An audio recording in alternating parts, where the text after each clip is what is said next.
Ni tempat pembuangan dia. Woi, oi, kabul.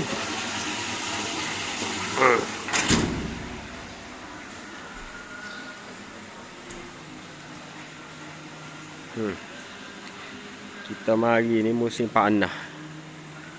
Ada orang. Tak ada heavy. Duk luar panas dah. Mari-mari nak mandi air panas pula. Tapi orang lama dia steady. Kita bukan orang lama tapi orang lain lah. Pengunjung dilarang minum sumber air panas dari kolam pipe kerana mengandungi mineral sulfur yang tinggi. Jangan duk minum. Panas.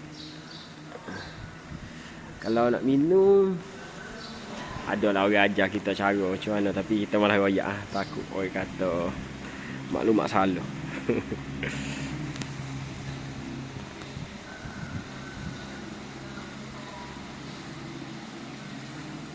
Tu tempat penginapan dia. Penginapan dia dalam 100 malam untuk hari biasa. Maknanya kalau duduk sini kak, boleh mari mandi dengan percuma lah. Kalau tidak, kena bayar 5 riyal. Ataupun warga tempat teh 3 riyal. Duduk sini dia banyak keseronokan juga. Ada menara tinjau. Ada spotlight dan sebelah sana. Ni sebelah orang lelaki, sebelah sana sebelah orang perempuan.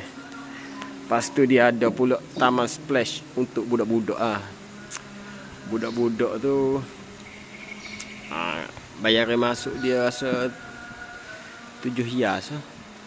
Tapi ada air pancuk lah, budak-budak suka lah. Dalam ni pun budak-budak yang budak-budak otai suka, budak-budak kecil tak suka kot. Panas sangat. Tapi hak ikut mak ayah okey je.